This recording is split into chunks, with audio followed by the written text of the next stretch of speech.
Season number 5 is here. Welcome back to the Denver Bears franchise. The Denver Bears have been pretty successful the last 162 games. We made the playoffs last season, and in the offseason we really wanted to just make our team stronger with a couple of pieces. We signed Eugenio Suarez to a 2-year, $18 million deal, which will pay him $9 million a year. Then we went after Mike Soroka. He was our big signing. We made a splash deal here, $26 million a year.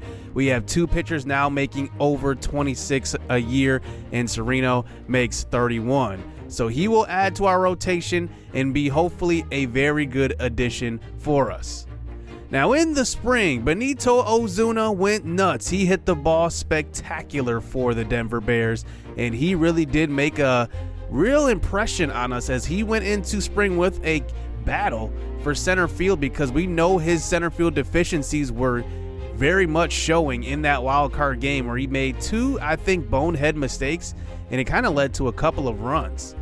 We ended up going 17-10 in the spring, one of our best spring trainings we've had in this series, and we had a lot of surprises. Max McDowell only had 4 hits, but he hit 444. I think that was enough for me to allow him to make the MLB roster right away. We had kind of a battle at catcher. I didn't really know who was going to show up, but Jorge Polanco actually showed up in the spring, hitting 300 out of 40 at-bats. I really want to see him get going here because we all know that we need the hitting to come off the bench. I think Polanco can provide that.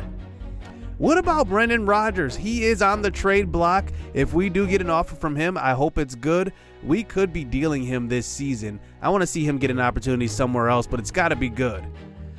So in opening day, we will go up against the Giants. And the Giants had a couple of splash free agent moves in the offseason, signing Gleyber Torres to a $31 million a year deal for 8 seasons. And then they went after Yoan Moncada. Everybody in the division has a very good pitching staff, but the Giants are going with hitting instead to try to counteract that.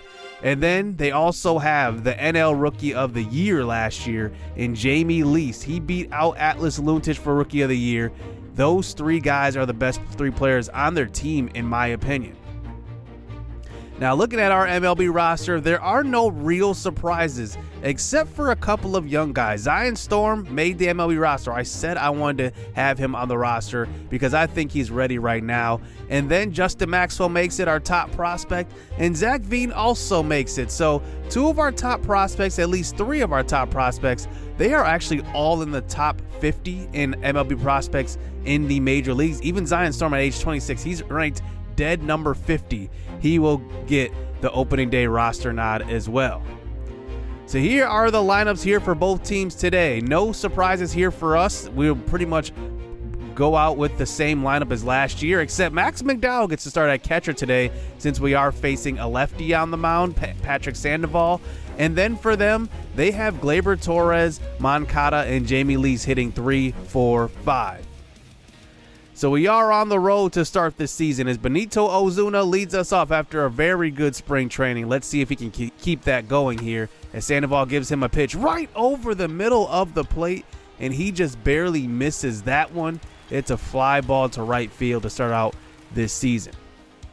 I love what Ozuna can do for us offensively. I think that he's going to be a very big player for us and one of the leaders in the NL, to be honest. And here is Willingham at the plate, hitting in that 2 spot for the 2nd straight year. He will fly out deep to left field, and that one is an out. Now, Ozuna and Willingham, I think, are going to produce a lot of runs this season as they have Winker hitting right behind them, but we go down 1-2-3 in the 1st inning as Winker will fly out to right field as well. So the Giants made some moves in the offseason to boost their lineup. They bring up prospect of theirs, J.J. Hernandez, to lead off this game, and that one will be a called strike 3. And we do get the first batter of the game to strike out, Severino. All-star last year. Let's see what he can do this time around. Ground ball to 3rd, and that is going to be an out as we have 2 outs early, as that brings up Gleyber Torres for his first at-bat with the Giants in the Bay. And now that brings it to a 3-2 count. Ground ball up the middle, and it's a chopper that gets through the infield and that one will be the first single of the game for either team. Gleyber Torres starts out his Giants career with a single. That brings up Yoan Moncada to the plate now in the 4 spot. Ground ball to second, and it will just get us out of the inning. That is Keston, who throws on to first, and we get them to get out of the first inning, no damage done. On to the bottom of the second inning. This is Jalen Davis, who is an outfielder for the San Francisco Giants. He does ground out, as that brings up Joey Bart in that 7 spot, and a chopper right in front of the mound, a little tapper, and it will be an out at first. As Severino gets to the first 2 innings, no problem. That brings up Max McDowell to the plate, who I want to get a look at catcher this season. He and Marshawn and also Omar Narvaez will rotate at catcher this year. I'm thinking we'll see what Narvaez does in the minors this year. We signed him to a $2 million deal, so we want to see what he can do. Here is C.J. Abrams, who I'm expecting a big year from. He hit .259 a year ago. And now that brings up Ozuna to the top of the plate here in the top of the 4th inning, and that one will be a ground out. And no, Ozuna beats it out. So Ozuna has the good speed. That's one reason why I wanted to trade for him last year.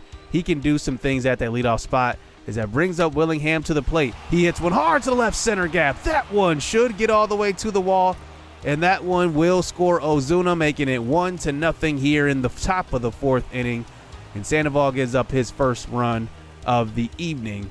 As Willingham comes through, you know he is very, very good at hitting versus left-handed pitching, which is a reason why I have him at the top of the lineup here. And that brings us to Jesse Winker to the plate. He gets a hanger on the inside half of the plate, and that one will be just a ground out. But we do advance to run to third base, as that brings up Keston Hiura, who led us in home runs last year with 40. He hits one to shallow center field. The defense was playing back, and that one will be run down by Will Wilson, and that will be a nice throw home, and it is going to be an out. We thought that we can advance Willingham on that pop fly to shallow center field. The runner was moving back, or the fielder was moving back. Instead, he throws a dart to home plate. Bottom of the 4th inning. Here is Moncada to the plate now with a runner on first base, as Torres does walk. And we do get the out at first base, bringing it to Jamie Lease here with 2 outs. 2-2 count. Ground ball to Eugenio Suarez, and he will throw on to first, and we will get out of that inning. So here is Suarez. He signed a 2-year deal with us, and he's been a lifelong Red. He hits one hard to the left side, and that one will be a ground out here. As we have signed multiple Reds here in this series, Eugenio Suarez and Jesse Winker. As that brings up McDowell here for his second at bat, and that will just be a ground out to first base. Joey Bart to the plate here in the bottom of the 5th inning, and here is Severino loading one up right over the middle of the plate for Bart, and that one will be a tie ball game here. And wow, what a miss from Severino. That was supposed to be low, and he left it right over the middle. His first mistake of the game. It's a 1-1 ball game. That brings up Masami Hisakawa to the plate, who's been one of our best subscriber prospects on other teams. He does ground out to short. As we move on to the top of the 7th inning, here is Keston Hiura at the plate now. He hits one to left field, and his first hit of the season will be a single to left. And now with 1 out here in the 7th inning, let's see if we can manufacture some runs here late in this ball game. As that brings up Eugenio Suarez to the plate, 0 for 2. And he will be behind the fastball. He's facing Caleb Beauregard on the mound. As that brings up Will Benson, who was hitless in this game now, 0 for 2. 30th pitch of the game for Beauregard will be a hanger, but Will Benson just under that one. And they will get out of this 7th inning. And now it is a 1-1 game going into the bottom of the 7th. That brings up Yoan Moncada to the plate to face Nick Goody, who drives one deep to right field. That one's got carry, and it barely makes it over the bricks in right field. It is a home run. Wow. That barely snuck out of there, and Moncada makes it a 2-1 game. That brings up Nick Goody to the plate now with 2 outs. Or that brings up the batter with 2 outs. Nick Goody does get out of this jam. And we do move on to the top of the 9th inning as they bring in Dwayne Killian, who was their first-round draft pick in season number 1. as now that brings up Muhammad Willingham to lead us off here. Low pitch, and he just gets under it. And Muhammad Willingham has a one-hit day today. That's a fly out to the catcher behind the plate. Jesse Winker to the plate now. He is hitless as well. He drives this one deep. This one's got carried to center, and it is going to tie this game up in the 9th inning. Jesse Winker comes through. He's in his second year with the Bears. We already know what kind of year he had last year. He definitely helped us get to the playoffs. He was one of our big signings there in season number 3 going into season 4. And now he helps us tie this ball game up. As now we move on to the bottom of the 9th inning. Is Yohan Moncada at the plate? He will get walked. So that brings up Jamie Lease in that 5 spot, the rookie of the year. It's a hit and run, but a perfectly hit ball to the double play. Wow, I cannot believe the perfect placement of that hit right there. Right up the middle, Hira just tags the runner and throws on to first base. Jalen Davis comes up next. Ground ball, chopper, CJ gets to it, throws, and we get out of that inning. We're going on to extras here in the top of the 10th inning. So now we go to our bench here to bring in Brendan Rodgers, who hit .264 last year. A pretty good season from him coming off of the bench. And he gets a nice pitch. He just gets under it with a Eugenio Suarez on second base. That one will be a fly out. CJ Abrams at the plate now. He gets one on the inside half and just hits it to left field. And that one will move us on to the bottom of the 10th inning. We go and bring in Lon Rivas out of the bullpen, who had an excellent year last year. 2.44 ERA, .92 whip. He was amazing out of about 60 innings pitched.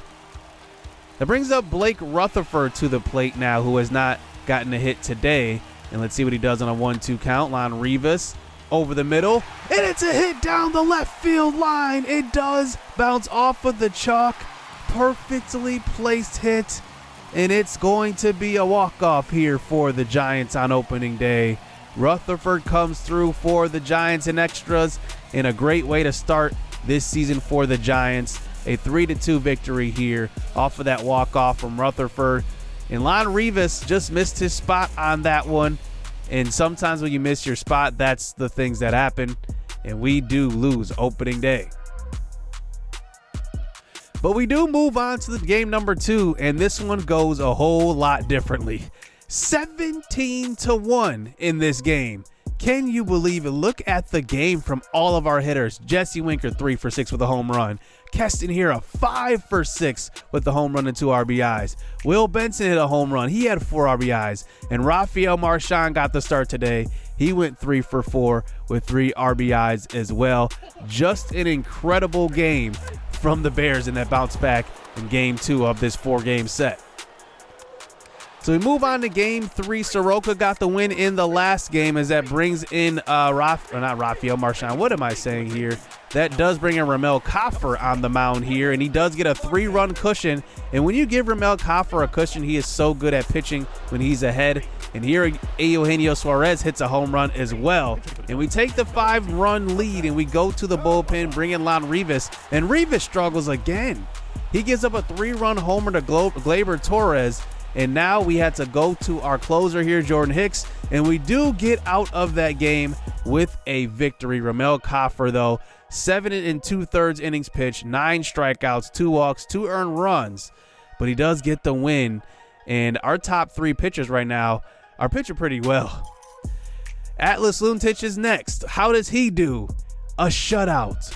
4-0 here. And this is just a preview of what is to come.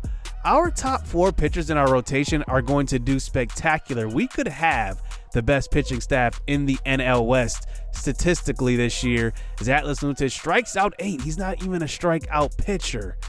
And we actually win the 4-game set here versus the Giants to open the season 3-1.